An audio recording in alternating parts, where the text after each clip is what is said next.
যদি আমাদের কন্টেন্টগুলো আপনাদের ভালো লাগে তবে অবশ্যই লাইক করুন, শেয়ার করুন এবং চ্যানেলকে সাবস্ক্রাইব করুন।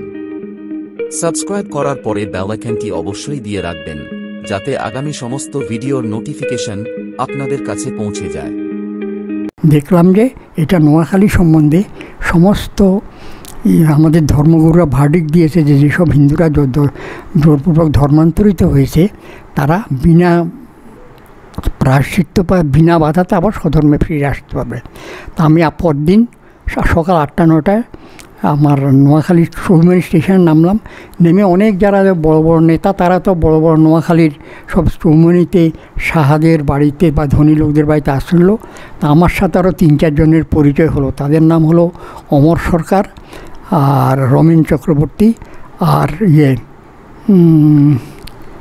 জানি 3 জন। ওদেরকে বললাম যে আমাদের বাড়িতে চলুন। তা আমার বাড়িতে নামলাম। নেমে আমরা খেয়ে দিয়ে ওই বই নিয়ে মানে এফেক্টেড এরিয়াতে গেলাম। গিয়ে দেখি যে সমস্ত লোকেরা সব মুসলমান হয়ে বসে আছে, মাথায় টুপি, দোতাল তো এর মধ্যে ডক্টর শ্যামাপ্রসাদ মুখার্জি আগে থেকে অনেক বক্তৃতা দিয়েছে যে হাজার হাজার হিন্দু মুসলমান হয়ে গেছে ওদের মেয়েদের। তো আমি ওদেরকে বললাম যে দেখুন আপনারা চলুন, আপনারা এখানে থাকতে পারবেন না। ওরা বললো যে দেখুন আমাদের তো মুসলমান করে ফেলেছে, অতএব হিন্দুরা আর আমাদেরকে জায়গা দেবে না। তখন আমি বললাম যে দেখুন আমি হা করছি, থুতু ফেললে আমি গিলে খেয়ে নেবো, তাতে বিশ্বাস হবে? বলছে না, বিশ্বাস নেই। শ্যামাপ্রসাদও আগে বক্তৃতা করে দিয়ে গেছে যে যারা হিন্দু আছে তারা হিন্দু ছিল, হিন্দু আছে, হিন্দু থাকবে, এদেরকে কেউ বাধা দিতে পারে না। কিন্তু লোকেরা শ্যামাপ্রসাদের কথা বিশ্বাস করে নাই। তখন আমি একটা বই নিয়ে গেছিলাম। ওই বইটা দেখানোর পর ওরা যখন ছাপা দেখলো তখন ওরা আমাদের সাথে বেরিয়ে আসতে আরম্ভ করলো। ওরা আমাদেরকে বললো দেখুন আমার হয়তো এই রায়ট থেমে গেলে আবার এই মুসলমানরাই আমাদেরকে, আমরা এখানেই থেকে যাবো মুসলমান হয়ে। তখন অন্যান্য ভলান্টিয়াররা ওই আমার হাতের বইটা দেখে ছিঁড়ে এক পৃষ্ঠা করে একজনে নিয়ে গিয়ে খবরটা চলে গেল সুচেতা কৃপালনের কাছে। সুচেতা কৃপালন করা বললো যে ঢাকা থেকে একটা ছেলে এসছে, সে একটা বই নিয়ে এসছে এরকম ছাপা, তাতে আমাদের সমস্ত ধর্মগুরুরা ভার্ডিক্ট দিয়েছে যে কোনো হিন্দুদেরকে মুসলমানে কনভার্ট করেছে তারা কোনো দিন আর থাকতে পারবে না, আপনার নিজের ধর্মে ফিরে চলে আসতে পারবে। তখন সুচেতা কৃপালন বললো ছেলেটা কোথায়? তখন ওরা আমাকে বলেছে ওকে নিয়ে আসি। নিয়ে আসার পরে আমি ওনাকে বলে কী নাম তোমার? আমার নাম রবি দত্ত। তো বলছে কী বই এনেছো? আমি বলছি যে বইটা তো সব ছিঁড়ে ভলান্টিয়াররা নিয়ে গেছে, কালকে আমি একটা দেবো। তারপর আমি বললাম যে এরকম আমার পিসিমা উষারানী গুহরায় আপনার এই নারী উদ্ধারের করেছে, তা আমি আপনাকে পিসিমা ডাকবো। বলছি হ্যাঁ নিশ্চয়ই পিসিমা ডাকবে। পরদিন একটা বই নিয়ে ওনাকে দিলাম, দিয়ে উনি বইটা পড়ে না আমাকে জড়িয়ে ধরে খুব করলো। তারপর তো আমরা সমস্ত অঞ্চলগুলোতে গিয়ে দেখলাম যে কী অবস্থা। ধরুন আপনার সমস্ত বাড়িঘরগুলো পুরো করে দিয়েছে, আর সমস্ত ইয়াং মেয়েগুলোকে জোর করে তুলে নিয়ে বিয়ে করেছে। এবং আমার হিসাব মতো অন্তত 150 থেকে 200 মহিলার গর্ভপাত হয়ে গেছে আতঙ্কে।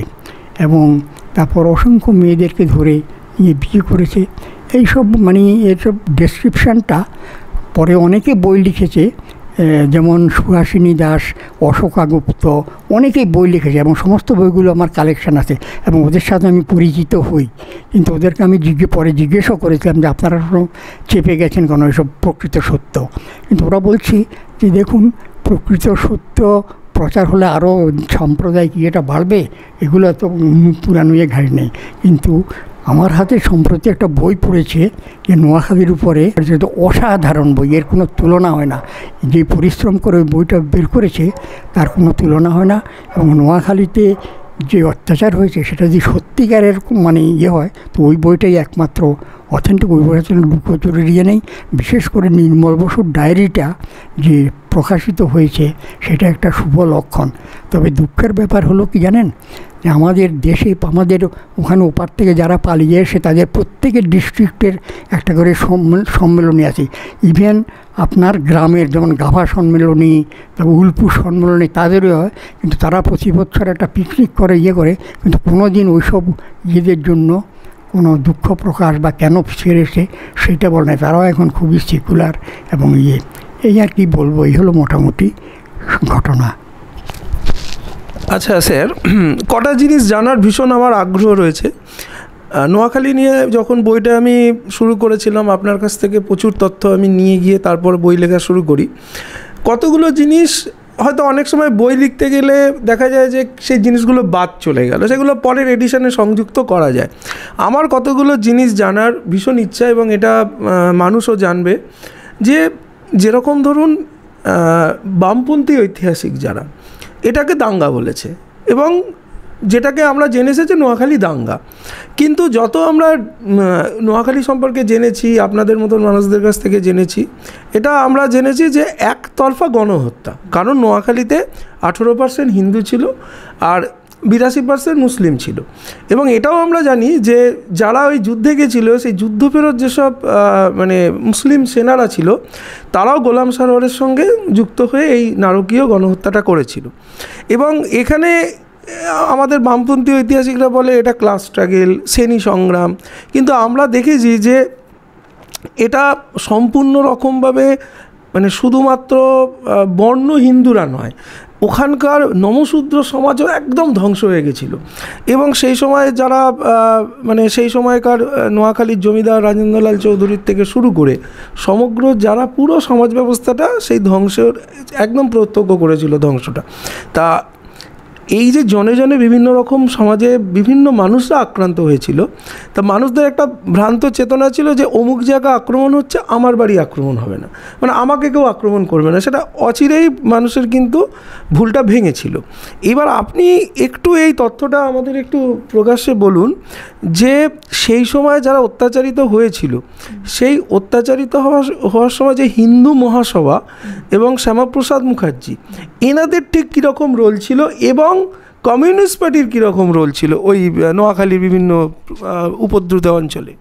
আচ্ছা, উপদ্রুত অঞ্চলে ওরা সেখানে কে কমিউনিস্ট, কে শিডিউল কাস্ট কিছুই, ওখানে হিন্দু হলেই তারা মেরেছে। এবং মানে বহু কমিউনিস্ট, আমাদের গ্রামে তখন নব্য কমিউনিস্ট, প্রশান্ত সুর আমাদের নোয়াখালীর লোক, তার সমসাময়িক বহু কমিউনিস্ট ছিল, তাদের পরিবারও কিন্তু পায় নাই। এবং শিডিউল কাস্ট গোপাইবাগ দাসদের বাড়ি, মানে একই বাড়িতে 22 জন মহিলা সেদিন বিধবা হয়েছে। এবং সেসব বাড়িঘর লুট করে আগুন ধরিয়ে দিয়ে হাত পা তার পেঁধে মানে আগুনের মধ্যে ছুঁড়ে দিয়ে মহিলাদেরকে ধর্ষণ করেছে, বাচ্চাদেরকে পা ধরে পুকুরে ছুঁড়ে ফেলে দিয়েছে, খড়ের গাদার উপরে উঠিয়ে নিচে দিয়ে আগুন ধরিয়ে দিয়েছে। এভাবে অত্যাচার করার সময় শুধু হিন্দু দেখেছে, এখানে কমিউনিস্ট, কংগ্রেস, সিপিএম, আর সিপিএম তখন ছিল না, কেউ বাদ যান, মানে হিন্দু হলেই হলো, তাদেরকে ওরা হত্যা হচ্ছে। এবং যেসব ইয়েতে মানে বাড়িতে গরু জবাই করে গরুর রক্ত দিয়ে আপনার সমস্ত ইয়েগুলোকে, মূর্তিগুলোকে স্নান করিয়ে সেগুলোকে ভেঙেছে, এসব অত্যাচার করেছে, অসাধারণ অত্যাচার, এগুলো বর্ণনা করা যায় না। তা ওই বইটাতে কিছুটা আমি পেয়েছি, যে সন্দীপ মুখোপাধ্যায়ের নোয়াখালী বইটাতে তার পুরো ডেসক্রিপশান দেওয়া আছে। এটা একটা অসাধারণ বই, আমি বইটা রিকমেন্ড করি প্রত্যেকটা লোকের পড়া উচিত। আচ্ছা, 46 থেকে 50 আপনি তো পুরো নোয়াখালী থেকে শুরু করে ঢাকা, খুলনা সব মানে যে গণহত্যা হয়েছে তার প্রত্যক্ষদর্শী। তা আমরা যতটা জেনেছি যে বাঙালি হিন্দু গণহত্যা সবচেয়ে ভয়ঙ্কর হয়েছিল 46 থেকে 50। কিন্তু দুঃখের বিষয় যে আমরা ইহুদি জেনোসাইডকে মনে রেখেছি, আমরা 71-এর জেনোসাইডকে মনে রেখেছি, কিন্তু আমরা বাঙালি হিন্দু জেনোসাইডকে মনে রাখলাম না। এটা কি আপনার আক্ষেপ থেকে গেল না? আপনি তো বহু চেষ্টা করেছেন, সেই 50-এ ভারতবর্ষে আসার পর থেকে আজও আপনি চেষ্টা করে যাচ্ছেন মানুষকে জানানোর জন্য। তা সেখানে মনে হয়েছে আপনি, হ্যাঁ, আমাদের মতন যারা গবেষক তারা উঠে এসেছি আপনাদের দেখে বা আপনাদের কাছ থেকে শিক্ষা নিয়ে, কিন্তু কোথাও কি একটা আক্ষেপ থেকে গেল যে 50 থেকে 2022 বা 23 এই সালটা এসে কেউ সেই ভূমিকাটা নিল না, যে বাঙালি হিন্দুকে যেভাবে অত্যাচারিত হয়েছে সেটা অন্তত জাতিসংঘ বা অন্যান্য বিভিন্ন ইন্টারন্যাশনাল সার্কেলে তুলে ধরা, যেটা 71 থেকে শুরু করে বাংলাদেশ সরকার করেছে, যে পাকিস্তান সেনাদের দ্বারা ওরা অত্যাচারিত হয়েছে। সেখানে আপনার মানে কতটা আক্ষেপ থেকেছে? আমার আক্ষেপের হলো যে শুধু আমি না, বহু মহর্ষিরা বানিয়ে বলছে বাঙালি হলো একটা আত্মবিস্তৃত জাতি। মহামহোপাধ্যায় হরপ্রসাদ শাস্ত্রী থেকে আরম্ভ করে আপনার এখনকারও কিছু কিছু তারাও বলেছে যে বাঙালি হলো আত্মবিস্তৃত জাতি। এই যে এত অত্যাচারিত হয়েছে, বাঙালির কোনো নেই। আমি ধরুন এই যাদবপুর অঞ্চল, সেখানে বহু ফ্যামিলিকে আমি ব্যক্তিগতভাবে জানি, যাদের ওদের বাড়িতে ওদের মেয়েদেরকে নিয়ে ওখানে বিয়ে করে এখনও ওখানে বাংলাদেশে আছে, এবং ওদের পুরো পরিবারকে মুসলমান করে ফেলেছে। এখানে সে হিন্দু হয়েছে, কিন্তু এখানে ওরা সিকুলার। এর কোনো ব্যাখ্যা আমার কাছে নেই, কোনো ব্যাখ্যা নেই। আমি এই জন্য আপ্রাণ চেষ্টা, কিন্তু তারা এই নিয়ে কোনো উচ্চবাচ্য করে না। এটাই হলো একটা আশ্চর্য, একটা গবেষণার বিষয়। ধন্যবাদ। আমরা মাননীয় শ্রীযুক্ত রবীন্দ্রনাথ দত্ত মহাশয়ের বাড়িতে ছিলাম এতক্ষণ।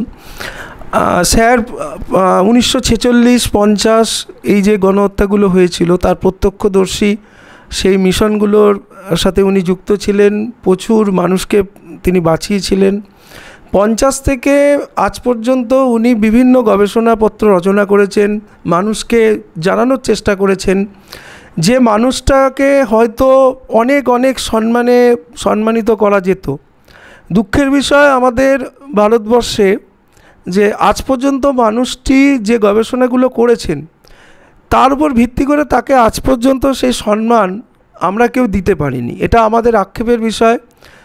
আমরা চাইব যে আগামী দিনে যাতে ভারত সরকার হোক বা যারা জেনোসাইডের ওপর বিভিন্ন রকম গবেষণাপত্র রচনা করেছেন এতদিন, তারা অন্তত স্যারকে সেই সম্মানটুকু দেবেন। আমাদের এইটুকুই আর কি আপনাদের প্রতি বলা যায় আর কি, একটা মানে আবেদন। এতক্ষণ আমরা রবীন্দ্রনাথ স্যারের কাছ থেকে অনেক কিছু জানলাম, ওনার মর্মান্তিক সেই সময়কার ঘটনা। উনি কথা বলতে বলতে ওনার চোখে একটা মানে অশ্রুজলও চলে আসছিল আর কি।